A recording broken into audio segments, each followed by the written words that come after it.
Malaikat Israel berkata, "Alangkah anehnya, ketika aku melihat orang ini, padahal aku diutus oleh Allah untuk mencabut nyawanya kapan saja. Tetapi dia masih terlihat bodoh dan masih tertawa." Assalamualaikum warahmatullahi wabarakatuh. Para pendengar kisah Islami terkini rahimakumullah. Malaikat Maut, yang juga dikenal sebagai Malaikat Israil alaihi salam, adalah salah satu dari 4 malaikat utama dalam agama kita, bersama dengan Jibril, Mikail, dan Israfil. Ia diciptakan oleh Allah Subhanahu wa Ta'ala dalam keadaan yang serupa dengan malaikat Mikail, baik wajahnya, ukurannya, kekuatannya, lisannya, dan sayapnya semuanya tidak kurang dan tidak lebih. Malaikat Israil memiliki 4 wajah, 1 di muka, 1 di kepala, 1 di punggung, dan 1 lagi di telapak kakinya. Dia mengambil nyawa para nabi dari wajah kepalanya, nyawa orang mukmin dengan wajah dari mukanya, nyawa orang kafir dengan wajah dari punggung, dan nyawa seluruh jin dari wajah telapak kakinya. Kedua telapak kakinya berbulu zaufaran, dengan setiap bulu memiliki 1 juta muka, mata, mulut, dan tangan. Malaikat Israil juga memiliki 4.000 sayap, dan 70.000 kaki, dengan salah satu kakinya di langit ke-7 dan yang lainnya di jembatan antara surga dan neraka. Di setiap mulutnya ada 1 juta lidah yang mampu berbicara 1 juta bahasa. Ketika Allah menciptakan Al-Maut dan menyerahkannya kepada Malaikat Israil bertanya, "Wahai Tuhanku, apakah Al-Maut itu?" Allah memerintahkan seluruh malaikat untuk menyaksikan Al-Maut. Setelah itu, semua malaikat jatuh pingsan selama 1000 tahun sebelum sadar kembali dan bertanya kepada Allah, "Apakah ada makhluk yang lebih besar dari itu?" Allah menjawab bahwa Dia yang menciptakannya dan lebih agung daripadanya. Setelah itu, Allah memerintahkan malaikat Israil untuk mengambil Al-Maut, namun malaikat Israil khawatir tidak mampu mengambilnya, karena kebesaran Al-Maut. Allah memberinya kekuatan sehingga Al-Maut itu menetap di tangannya. Al-Maut kemudian berseru dengan suara yang sangat keras, menjelaskan tugasnya sebagai pemisah orang yang saling mencintai, memisahkan antara anak dan ibunya, pria dan wanita, menghancurkan bangunan, meramaikan kuburan, mencari dan mendatangi semua makhluk. Malaikat Israil diberi kemampuan yang luar biasa oleh Allah, sehingga ia dapat mencapai barat dan timur dengan mudah. Saat mencabut nyawa makhluk di dunia, ia turun bersama 2 malaikat, yaitu Malaikat Rahmat dan Malaikat Azab. Untuk mengetahui kapankah seseorang akan meninggal, Malaikat Israil bekerja sama dengan Malaikat Arham. Diriwayatkan oleh Abdullah bin Abbas, Rasulullah Shallallahu Alaihi Wasallam bersabda, bahwa Malaikat Maut memperhatikan wajah manusia di muka bumi ini 70 kali dalam sehari. Ketika ia datang untuk melihat wajah seseorang, ia mendapati bahwa orang itu sedang bergelagat tawa. Maka berkatalah Malaikat Israil, "Alangkah herannya. Aku melihat orang ini, padahal aku diutus oleh Allah untuk mencabut nyawanya sewaktu-waktu. Tetapi dia masih terlihat bodoh dan bisa tertawa." Seorang sahabat bertanya, "Wahai Rasulullah, siapakah dari kaummu yang paling cerdas?" Rasulullah Shallallahu Alaihi Wasallam menjawab, "Yang paling banyak mengingat mati, kemudian yang paling baik dalam mempersiapkan kematian tersebut, itulah orang yang paling cerdas." Hadis riwayat Ibnu Majah Tabrani dan Al-Sami, dalam kitab Tazkirah karangan Imam Qurtubi. Allah Subhanahu wa Ta'ala pernah bertanya kepada Malaikat Maut, "Apakah kamu pernah menangis ketika mencabut nyawa anak cucu Adam?" Maka Malaikat Maut pun menjawab, "Hamba pernah tertawa, pernah juga menangis, dan pernah juga terkejut." Allah Subhanahu wa Ta'ala bertanya lagi, "Apa yang membuatmu tertawa?" Malaikat Maut menjawab, "Ketika hamba bersiap-siap untuk mencabut nyawa seseorang, hamba melihatnya berkata kepada pembuat sepatu, 'Buatlah sepatu sebaik mungkin supaya bisa dipakai selama setahun.' Hamba tertawa karena belum sempat orang tersebut memakai sepatunya, hamba sudah mencabut nyawanya."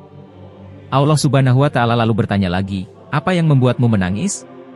Malaikat Maut menjawab, "Hamba menangis ketika hendak mencabut nyawa seorang wanita hamil di tengah padang gurun yang tandus, sementara ia hendak melahirkan. Maka hamba menunggunya sampai bayinya lahir di gurun itu, lantas hamba cabut nyawanya sambil menangis karena mendengar tangisan bayinya karena tidak ada siapapun yang mengetahui keadaan mereka. Lalu, apa yang membuatmu terkejut?" Malaikat Maut menjawab, "Hamba terkejut ketika hendak mencabut nyawa salah seorang ulama. Hamba melihat cahaya terang benderang keluar dari kamarnya setiap kali aku mendekati. Cahaya itu semakin menyilaukanku seolah ingin mengusirku. Lalu kucabut nyawanya disertai cahaya tersebut. Allah Subhanahu wa Ta'ala bertanya lagi, apakah engkau tahu siapa ulama itu? Malaikat maut menjawab, tidak tahu, ya Allah. Allah Subhanahu wa Ta'ala pun melanjutkan, sesungguhnya ulama itu adalah bayi dari ibu yang kau cabut nyawanya di gurun pasir gersang itu. Akulah yang menjaganya dan tidak membiarkannya meninggal. Dalam salah satu riwayat menyebutkan bahwa setelah hari kiamat, setelah seluruh makhluk hidup sudah dicabut nyawanya, hingga makhluk yang tersisa hanya malaikat Israil alaihi salam. Maka Allah Subhanahu wa Ta'ala menyuruhnya untuk mencabut nyawanya sendiri. Pergilah malaikat Israil ke suatu tempat di antara surga dan neraka untuk melaksanakan perintah dari Allah Subhanahu wa Ta'ala. Saat dia mencabut ruhnya, malaikat Israil menjerit dengan sangat dahsyat, bahkan jika ada makhluk yang mendengar jeritan itu maka makhluk itu akan binasa seketika, karena saking dahsyatnya jeritan malaikat Israil. Pada saat itu, malaikat Israil berkata, kalaulah aku tahu bagaimana sakitnya saat ruh dicabut, maka aku akan mencabut ruh dari orang-orang mukmin dengan cara yang paling lembut sekali.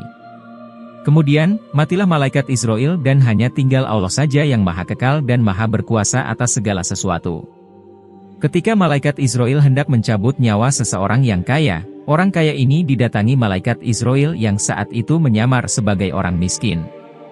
Malaikat Israil kemudian mengetuk pintu dan berkata, tolong panggilkan pemilik rumah ini. Para pelayan di rumah itu justru menertawakan dan membentak malaikat Israil yang sedang menyamar tersebut, mengira orang miskin itu datang untuk mengemis. Anda siapa? Anda miskin, tidak layak ke sini untuk bertemu dengan Tuan kami, hardik pelayan tersebut.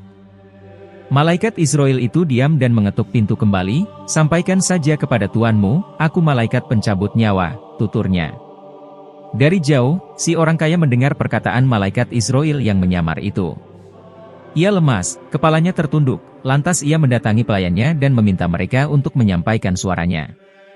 Berwasiatlah segera, aku akan segera mencabut nyawamu sebelum kau sempat keluar dari rumah, tutur malaikat Israil kepada orang kaya tersebut. Dan tak lama kemudian, orang kaya itu meninggal dunia. Sontak para keluarga histeris dan menangis, bahkan beberapa dari mereka menawarkan harta kepada si miskin yang ternyata malaikat pencabut nyawa. Akhirnya mereka tahu, ternyata harta tidak bisa menyelamatkan si orang kaya itu. Para keluarga itu lantas mengeluarkan harta, emas, dan permata. Kalian harta-harta tidak berguna, kalian harta hanya membuat kami melupakan Allah, kalian tidak bisa menolong kami, ucap mereka. Tiba-tiba harta itu berubah bentuk, emas dan permata itu berdiri. Hai orang kaya, salah jika kalian mencaci maki kami sudah membuat derajat kalian tinggi. Kami telah membuat kalian punya kedudukan sama dengan raja-raja dan tuan-tuan. Lihatlah, ketika keluarga kalian meminang seseorang yang kalian kehendaki. Lalu bagaimana dengan nasib orang soleh yang juga ingin melamar seseorang yang kalian pilih itu? Mereka gagal karena harta kalian menghalanginya, terang harta si kaya. Begitulah, harta tidak bisa melindungi kita dari malaikat Israil, seberapa kaya pun orang tersebut. Wallahu alam. Dari cerita-cerita yang telah kita dengar, peran malaikat Israil sebagai malaikat pencabut nyawa mengingatkan kita akan kebijaksanaan untuk mempersiapkan diri dalam kematian. Kisah-kisah ini menegaskan bahwa kekayaan dan status di dunia tidak akan mampu untuk menghalangi kekuatan malaikat Israil. Pentingnya fokus pada nilai-nilai agama dan persiapan diri menuju akhirat. Semoga dari kisah-kisah ini memberikan inspirasi dan pelajaran berharga bagi kita semua. Sampai jumpa di kisah-kisah selanjutnya. Kami dari Kisah Islami Terkini pamit undur diri. Wassalamualaikum warahmatullahi wabarakatuh.